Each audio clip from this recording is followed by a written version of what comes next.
Good morning. तुम्ही tune आहात Venudhwani 90.4 FM KLE कनसूवरती. KLE health guide हा फोन इन लाईव्ह शो सुरू झालेला आहे, ज्यामध्ये आजचा आपला विषय आहे पावसाळ्यामध्ये होणारे त्वचारोग कोणते आणि काय उपचार आहेत.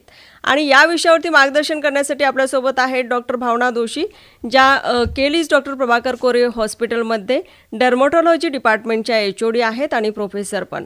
त्याचसोबत डॉक्टर विजया सज्जन, ज्या केलीज डॉक्टर प्रभाकर कोरे हॉस्पिटलमध्ये डर्मॅटॉलॉजी डिपार्टमेंटला असतात आणि असोसिएट प्रोफेसरसुद्धा आहेत. तुमचं वेणुध्वनीच्या स्टुडिओमध्ये स्वागत आहे. धन्यवाद. या संदर्भात काही प्रश्न असतील तर कॉल करा. नंबर आहे 9019904904. पावसाळ्यामध्ये होणारे त्वचारोग कोणते आहेत, हाच आपला आजचा विषय आणि सुरुवात त्यापासूनच करूया की कोणते असे त्वचारोग आपल्याला या दिवसांमध्ये जास्त होतात. ह्या सीझनमध्ये मोस्टली जे आपण बुरशी रिलेटेड इन्फेक्शन्स असतात, ज्याला वेगवेगळ्या त्वचेच्या भागाला वेगवेगळ्या प्रकारांनी ते दिसू शकतात. तर गजकरण किंवा नाईटा जे आपण म्हणतो किंवा रिंग वर्म इन्फेक्शन जे सगळ्यांना माहिती आहे, हे खूप कॉमन असते.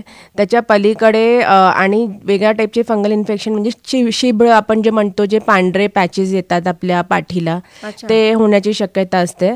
आणि पायाच्या मध्ये बुरशीचा प्रकार जो म्हणतो आपण, त्याला इंग्लिशमध्ये ॲथलीट्स फूट असं म्हणतो, ते त्याचे पण चान्सेस असतात फंगल इन्फेक्शनमध्ये. त्याच्या पलीकडे बॅक्टेरियामुळे होणारे इन्फेक्शन्स पण वाढतात. तर त्याच्यात जे आपण म्हणतो केस तोडा किंवा जे नखाच्या बाजूला इन्फेक्शन होते, तर नखतोडा जे असतो ते होण्याची शक्यता जास्त असते. आणि जास्त वेळ पाय जे पाण्यात असतात त्यांना पायाचं आणि एक इन्फेक्शन म्हणजे पिटेड केरॅटोलायसिस हे होतं, जिथं पायांना खड्डे पडायला लागतात. तर ह्याच्या पलीकडे इन्फेक्शनच्या पलीकडे आणि काही होऊ शकतं म्हणजे इसब हा प्रकार पण वाढू शकतो. याला आपण इंग्लिशमध्ये एक्झिमा म्हणतो. तर ह्याचं प्रमाण पण ह्या सीझनमध्ये वाढण्याची शक्यता भरपूर असते. आणि ह्याच्या पलीकडे वेगळं म्हटलं तर इन्फेक्शन सोडून व्हायरल इन्फेक्शनचा प्रकार म्हणजे चिकन पॉक्स जे आपण म्हणतो, या सीझनमध्ये हे पण ह्याचा वाव जास्त असतो. मग हे एवढे सगळे इन्फेक्शन्स आपल्याला या दिवसांमध्ये होऊ शकतात, मग म्हणजे बरेच आहे ते. मग याच्यापासून आपण बचाव कसा करू शकतो? बचाव म्हणजे एकतर ह्या सीझनमध्ये आपण लक्षात ठेवायला हवं की कपडे जे आहे ते व्यवस्थित ड्राय करून इस्त्री करून घालावे.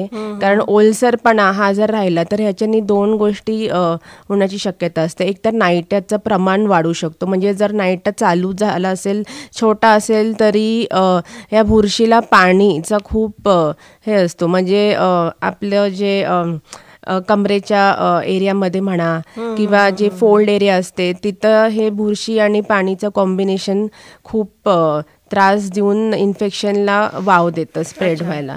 तर ते एक करायला हवं. आणि दुसरी गोष्ट म्हणजे कपडे जेव्हा आपण बरोबर सुकवणं हे खूप महत्त्वाचं आहे.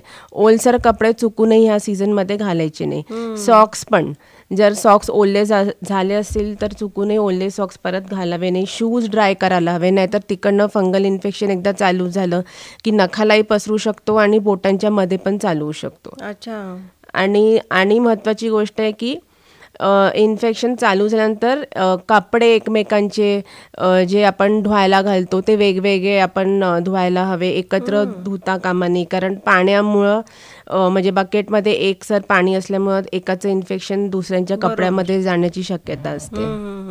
म्हणजे बरंच चॅलेंजिंग आहे सामान्य लोकांसाठी. कारण एकतर क्लायमेट असा असणार आहे आणि त्याच्यामध्ये सुकी कपडे आपण वापरायला लागणार आहेत, अंग ही ड्राय आपल्याला ठेवायला पाहिजे. तर बऱ्याच गोष्टींचं म्हणजे आपल्याला समतोल राखणं गरजेचं आहे. पावसाळ्यामध्ये होणारे त्वचारोग कोणते आणि काय ट्रीटमेंट आहे, काय आपण काळजी घेतली पाहिजे, याविषयी आज आपण बोलतोय. आणि आपल्यासोबत आहे डॉक्टर भावना जोशी आणि डॉक्टर विजया सज्जन. तुम्हाला या संदर्भातले काही प्रश्न असतील तर कॉल करा. नंबर आहे 9019904904.